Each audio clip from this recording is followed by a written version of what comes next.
अच्युतं केशवं रामनारायणं कृष्णदामोदरं वासुदेवाहरं श्रीधरं माधवं गोपिकावल्लभं जानकीनायकं रामचंद्रं भजं।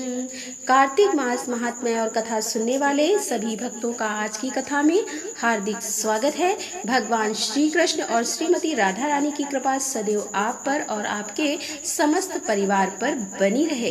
दोस्तों, आज है दिन बुधवार और आज कार्तिक मास के कृष्ण पक्ष की चतुर्थी तिथि जिसे नरक चतुर्दशी कहा जाता है। और आज आप सुनेंगे कार्तिक मास महात्म्य का 15वां अध्याय। तो कार्तिक मास की अधिष्ठात्री देवी श्रीमती राधा रानी का ध्यान करके आज की इस पावन और परम कल्याणकारी कथा का श्रवण करते हैं। तब राजा पृथु ने पूछा कि हे देवऋषि, अब आप यह कहिए कि भगवान विष्णु ने वहां जाकर क्या किया तथा जलंधर की स्त्री का पतिव्रता कैसे भ्रष्ट हुआ। श्री नारद जी ने कहा कि जलंधर के नगर में जाकर भगवान विष्णु ने उसकी पतिव्रता स्त्री वृंदा का पतिव्रत भंग करने का विचार किया। वह उसके नगर में एक उद्यान में जाकर ठहर गए और रात में उसे स्वप्न दिया। वह उनकी माया और अद्भुत कार्य पद्धति थी और उनकी माया द्वारा जलंधर की स्त्री पतिव्रता वृंदा ने रात में यह स्वप्न देखा कि उसका पति नग्न होकर सिर पर तेल लगाए महज पर चढ़ा है। वह काले रंग के फूलों की माला पहने हुए है तथा उसके चारों ओर हिंसक जीव हैं। वह सिर मुड़ाए हुए अंधकार में दक्षिण दिशा की ओर जा रहा है। उसने अपने नगर को समुद्र में डूबा हुआ देखा और इस प्रकार के बहुत से भयानक सपने देखे। फिर तुरंत ही वह जाग पड़ी और स्वप्न के संबंध में विचार करने लगी। इतने में उसने सूर्य को उदय हुए देखा तो सूर्य में से उसे एक छिद्र दिखाई दिया तथा सूर्य कांतिहीन था। इसे उसने अनिष्ट जाना और भयभीत होकर रोने लगी। वह छज्जे पर गई, अटारी पर चढ़ी, भूमि पर उतरी, मगर उसे कहीं पर भी शांति प्राप्त नहीं हुई। फिर वह अपने 2 सखियों को साथ लेकर उपवन में गई, परंतु वहां भी उसे शांति नहीं हुई। फिर वह जंगल में निकल गई, पर वहां भी उसे चैन नहीं आया। तब वन में उसने सिंह के समान 2 भयंकर राक्षसों को देखा, जिससे वह अत्यंत ही भयभीत होकर वहां से भागने लगी। उसी समय वहां उसने अपने शिष्यों सहित एक तपस्वी को देखा तो वृंदा उसके पैरों को हाथ लगाकर उसने अपनी रक्षा के लिए प्रार्थना करने लगी। मुनि ने अपनी एक ही हुकार से उस समय उन दोनों राक्षसों को वहां से भगा दिया। वृंदा को आश्चर्य हुआ और वह भय से मुक्त होकर मुनि को हाथ जोड़कर प्रणाम करने लगी और कृतज्ञता का ज्ञापन भी किया। फिर उसने मुनि से अपने युद्धरत पति के संबंध में उसकी कुशल क्षेम का प्रश्न किया।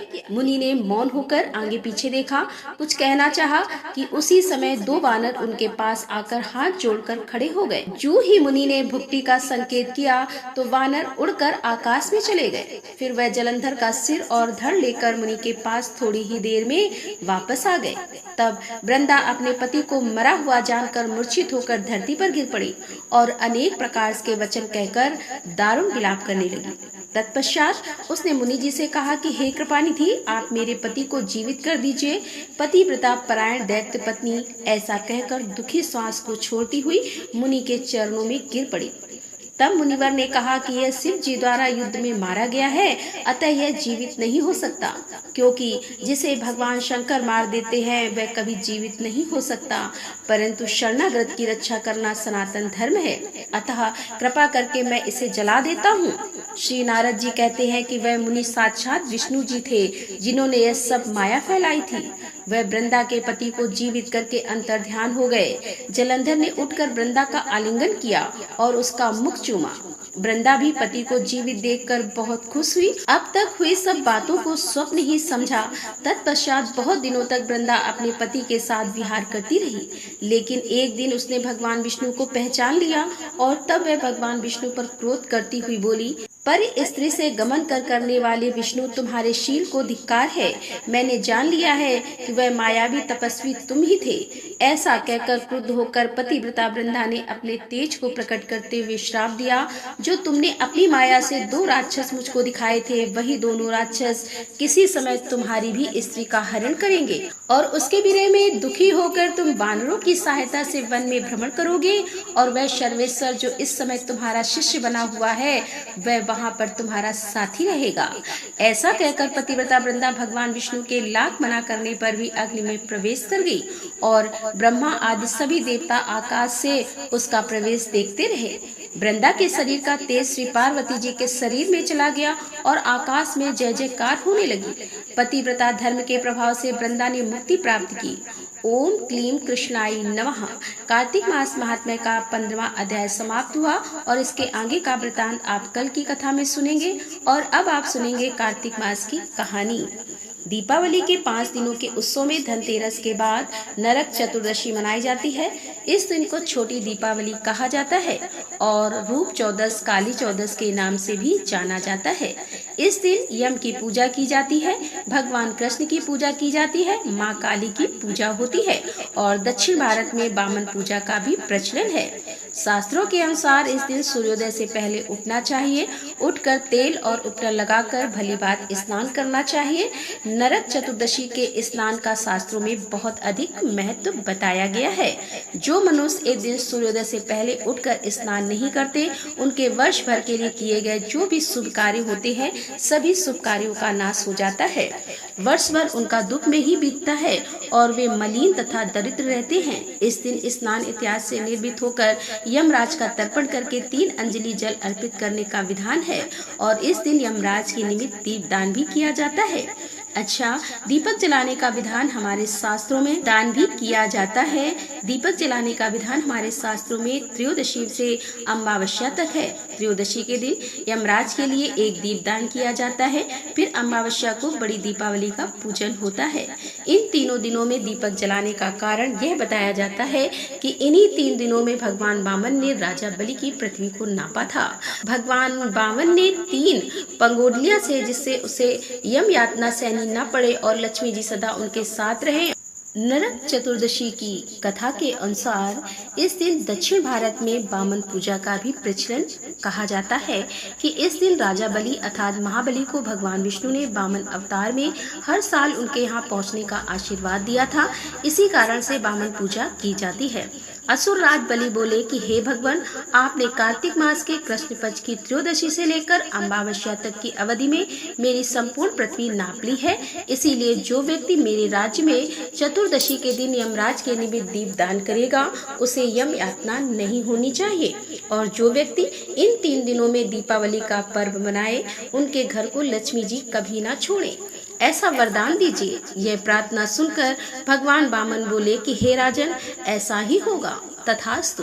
भगवान वामन द्वारा राजा बलि को दिए इस वरदान के बाद से ही नरक चतुर्दशी के दिन यमराज के निमित्त व्रत पूजन और दीपदान का प्रचलन प्रारंभ हुआ। और अब आप सुनेंगे श्री तुलसी चालीसा। तुलसी महारानी करूं विनय सिरनाय, जो मम हो संकट विकट दीजे मात नसाय। नमो नमो तुलसी महारानी, महिमा अमित न जाए बखानी। दियो विष्णु तुमको सन्माना, जग में छायो सयस महाना। विष्णु प्रिया जय जयति भवानी, तिहूँ लोक की हो सुख खानी। भगवत पूजा करे जो कोई, बिना तुम्हारे सफल न होई। जिन घर तब नहीं होए वासा, उस घर करे विष्णु नहीं बासा। करे सदा जो तब नित्य सुमिरे, ते के काज होए सब पूर्ण। कार्तिक मास महात्म्य तुम्हारा, को जानत सब संसारा। तब पूजन जो करे कुमारी, पावे सुंदर वर सुकुमारी। करे जो पूजा नित्य प्रति नारी, सुख संपत्ति से होए सुखारी। वृद्धा नारी करे जो पूजन, मिले भक्ति होवे पुलकित मन। श्रद्धा से पूजे जो कोई, भवनिधि से तर जावे सोई। कथा भागवत यज्ञ करावे, तुम बिन नहीं सफलता पावे। छायो तब प्रताप जग भारी, ध्यावत तुम ही सकल चितधारी। तुम्ही मात यंत्रण तंत्र में, सकल काज सिद्ध होवे क्षण में। औषध रूप आप हो माता, सब जग में तब यश विख्याता। देव ऋषि मुनि और तपधारी, करत सदा तब जय जयकारी। वेद पुराण तब यश गाया, महिमा गम पार नहीं पाया।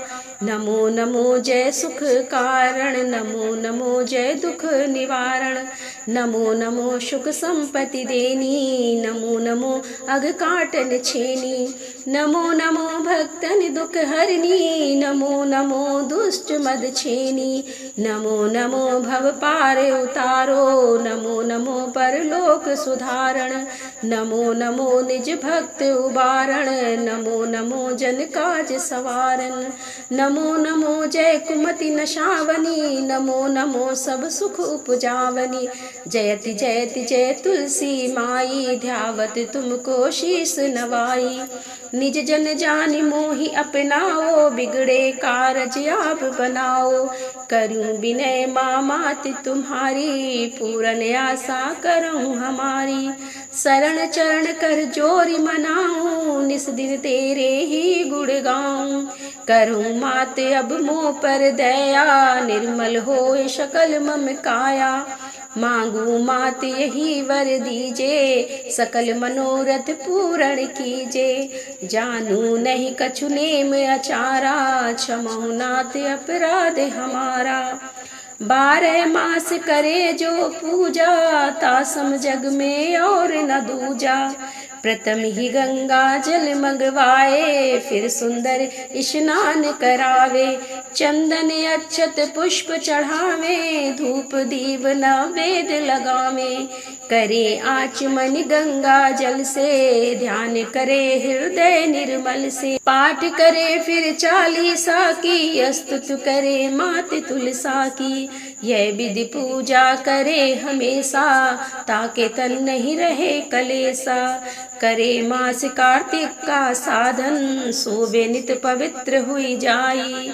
यह कथा महासुखदाई, पढ़े सुभव तर जाई। यह श्री तुलसी 40 पाठ करे जो कोई, गोविंद सो फल पाइए जो मने इच्छा हो। तुलसी 40 संपूर्ण। और अब आप सुनेंगे तुलसी महारानी की आरती। तुलसी महारानी नमो नमो, हरि की पटरानी नमो नमो। तुलसी महारानी नमो नमो, हरि की पटरानी नमो नमो। धन तुलसी पूरण तब कीनो, धन तुलसी पूरण तब कीनो। शालिग्राम की बनी पटरानी, नमो नमो तुलसी महारानी। नमो नमो हरि की पटरानी। जाके पत्र मंजरी कोमल, जाके पत्र मंजरी कोमल। श्रीपति कमल चरण लपटानी, नमो नमो हरि की पटरानी। नमो नमो तुलसा महारानी। धूप दीव नैवेद्य आरती, धूप दीव नैवेद्य आरती। पुष्पन की वर्षा बरसानी, नमो नमो हरि की पटरानी। नमो नमो तुलसा महारानी। 56 भोग 36 व्यंजन, बिल तुलसा हरि एक नमानी। नमो नमो तुलसी महारानी, नमो नमो हरि की पटरानी। नमो नमो सभी सखी मैया तेरे यश गावे, सभी सखी मैया तेरे यश गावे। भक्ति दान दीजे महारानी, नमो नमो तुलसी महारानी। नमो नमो हरि की पटरानी। नमो नमो तुलसा महारानी, नमो नमो तुलसी महारानी। नमो नमो हरि की पटरानी, नमो नमो तुलसी महारानी। प्रेम से बोलिए तुलसी मैया की जय। कार्तिक के ठाकुर राय दामोदर की जय। राधे राधे। जय श्री कृष्णा।